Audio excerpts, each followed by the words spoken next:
고린도전서 4장. 여러분은 우리 지도자들을 무슨 대단한 사람이라도 되는 양 여기지 마십시오. 우리는 그리스도의 종이지 그분의 주인이 아닙니다. 우리는 하나님의 장엄한 비밀들로 여러분을 인도하는 안내인이지 그 비밀들을 보호하기 위해 배치된 경비원이 아닙니다. 좋은 안내인이 갖춰야 할 덕목은 믿음직스러움과 정확한 지식입니다. 여러분이 나를 어떻게 생각하든, 사람들이 나를 어떻게 평가하든 그것이 내게는 조금도 중요하지 않습니다. 나는 내 자신을 평가하지 않습니다. 그러한 일로 비교하는 것은 무의미합니다.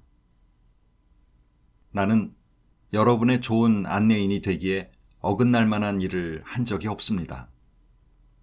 그렇다고 내가 대단하다는 뜻은 아닙니다. 그런 판단을 내리시는 분은 주님이십니다. 그러니 주님을 앞지르지 말고 모든 증거가 명백히 드러나기 전에는 섣불리 결론을 내리지 마십시오. 주님이 오시면 그분께서 우리가 생각지 못했던 모든 것, 우리 마음속의 동기와 의도, 그리고 기도를 환히 밝히시고 증거로 제시하실 것입니다. 그때야 우리는 저마다 잘했다 말씀하시는 하나님의 칭찬을 듣게 될 것입니다. 친구 여러분, 내가 지금까지 이 모든 말씀을 아볼로와 나에게 적용해서 설명한 것은 여러분이 조심하는 법을 배워서 모든 사실을 알기도 전에 성급하게 판단하는 일이 없게 하려는 것입니다. 하나님의 관점으로 사태를 보는 것이 중요합니다. 나는 여러분이 별것도 아닌 소문을 근거로 평판을 부풀리거나 깎아내리는 모습을 보고 싶지 않습니다. 여러분을 정말로 아는 사람, 여러분의 마음을 아는 사람이 누구입니까? 설령 그런 사람이 있다고 해도 그들이 여러분 안에서 발견해낸 것 가운데 여러분 자신의 공로로 삼을 만한 것이 무엇입니까? 여러분이 지니고 있는 것과 여러분의 현재 모습은 모두 하나님께로부터 온 순전한 선물이 아닙니까? 그러니 비교하고 경쟁하는 것이 무슨 소용이 있겠습니까? 여러분은 이미 필요한 모든 것을 가졌습니다. 여러분이 감당할 수 있는 것보다 더 많은 것을 하나님에게서 받고 있습니다. 여러분은 아볼로나 나를 제쳐둔 세상, 즉 하나님이 지으신 세상 꼭대기에 앉아 있군요. 우리도 거기에서 여러분과 나란히 앉아봤으면 좋겠습니다. 내가 보기에 하나님께서는 메시지를 전하는 우리를 아무도 표를 사지 않으려고 하는 극장의 무대에 올려놓으신 것 같습니다. 교통사고 현장을 구경하듯이 모든 사람이 우리를 둘러서서 빤히 쳐다보는 것 같습니다. 우리는 메시아 때문에 환경에 적응하지 못한 사람들입니다. 여러분은 자신이 있을지 모르나 우리는 약함과 불확실성 한가운데서 살아갑니다. 여러분은 남들에게 좋은 평판을 받을지 모르나 우리는 대부분 빙 둘러싸인 채 발길질을 당합니다. 우리는 식사할 시간도 넉넉지 않고 누더기 옷을 입고 문전박대를 당하고 어디에서든 허드렛 일을 얻어 근근히 생계를 꾸려갑니다. 남들이 우리를 욕해도 우리는 그들을 축복합니다. 남들이 우리를 두고 터무니없는 말을 해도 우리는 그들에 대해 좋게 말합니다.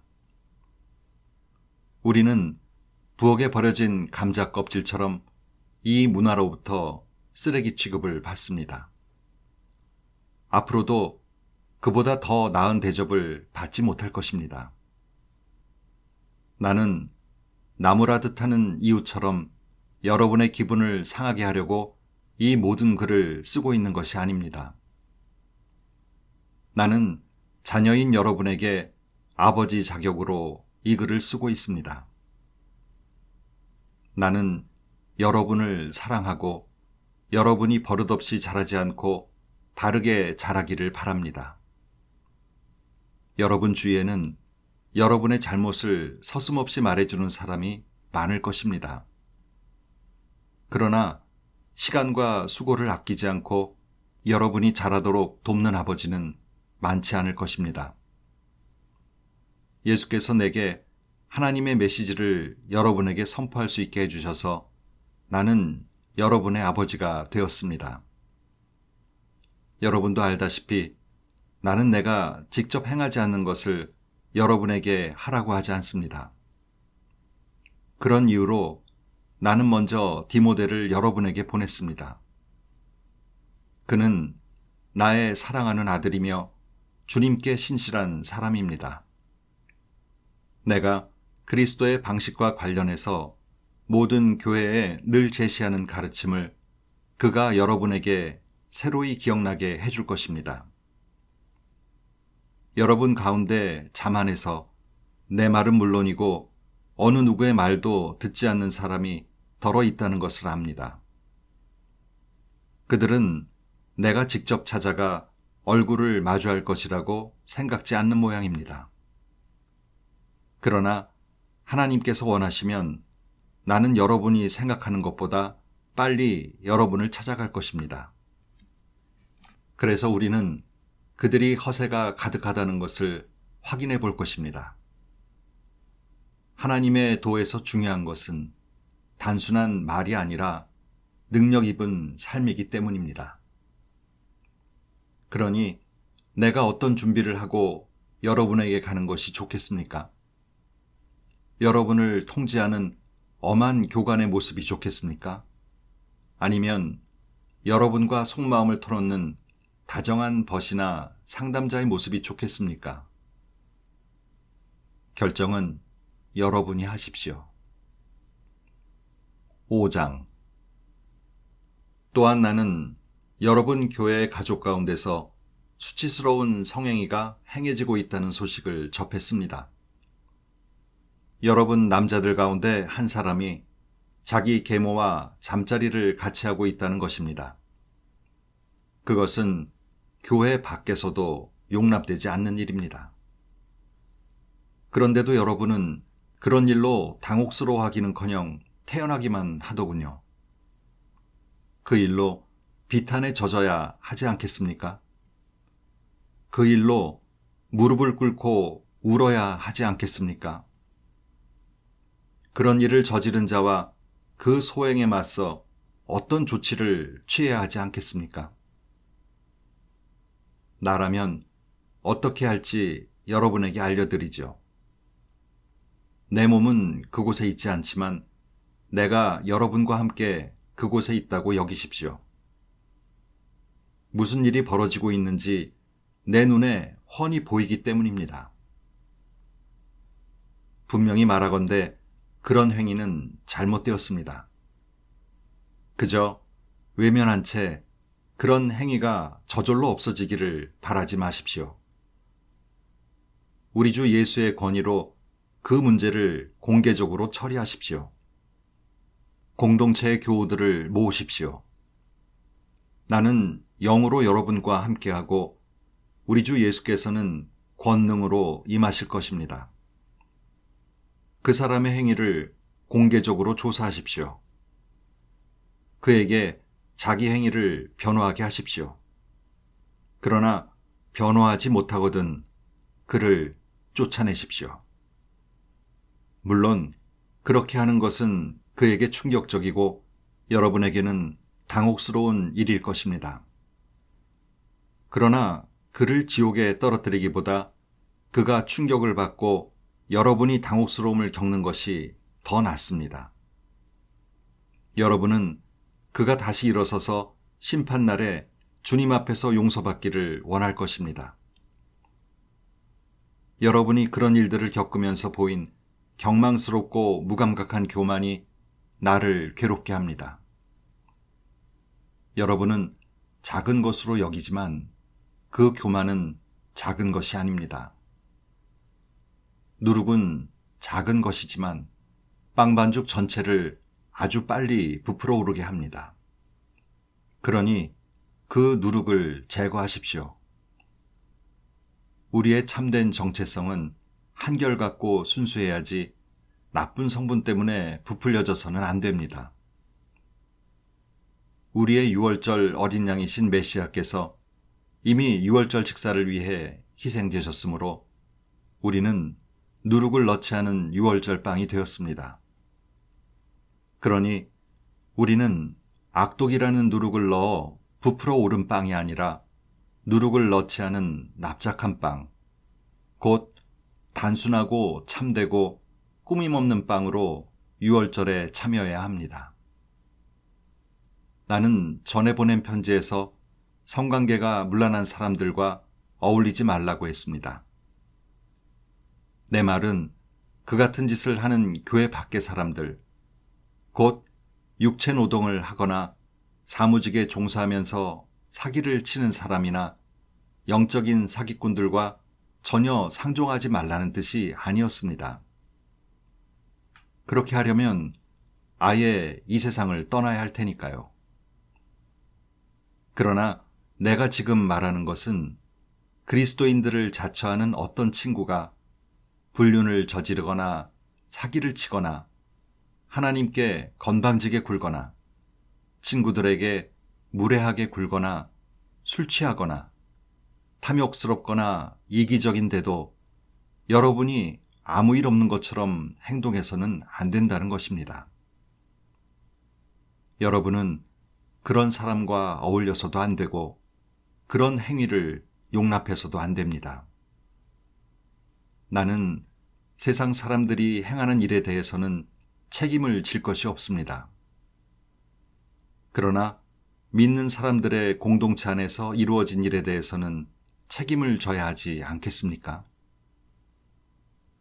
교회 밖에 있는 사람들에게 판결을 내리는 것은 하나님의 몫입니다.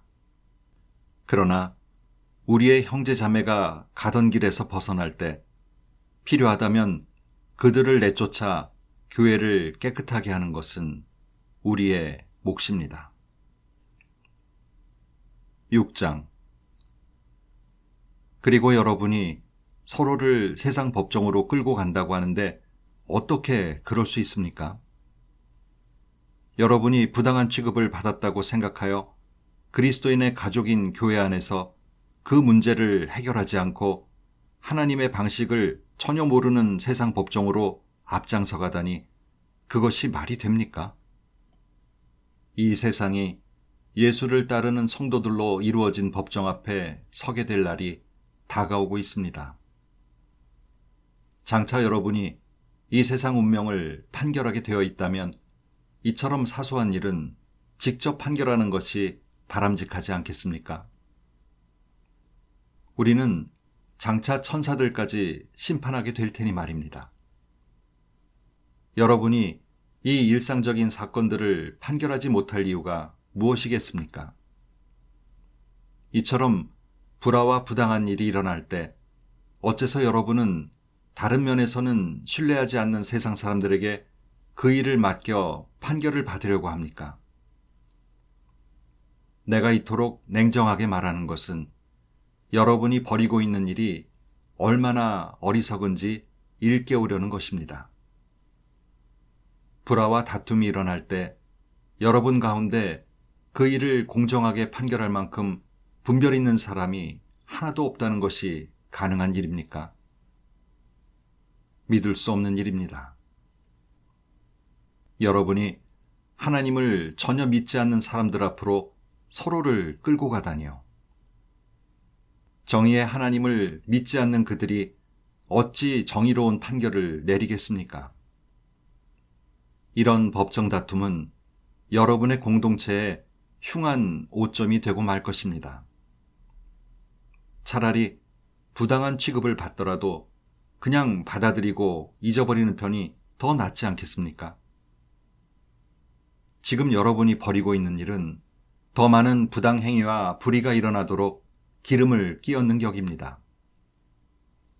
여러분의 영적 공동체에 속한 가족들에게 더 많은 상처를 안겨줄 뿐입니다. 여러분은 이것이 살 길이 아니라는 것을 알지 못합니까? 하나님께 마음을 두지 않은 불의한 자들은 그분의 나라에 들어가지 못할 것입니다.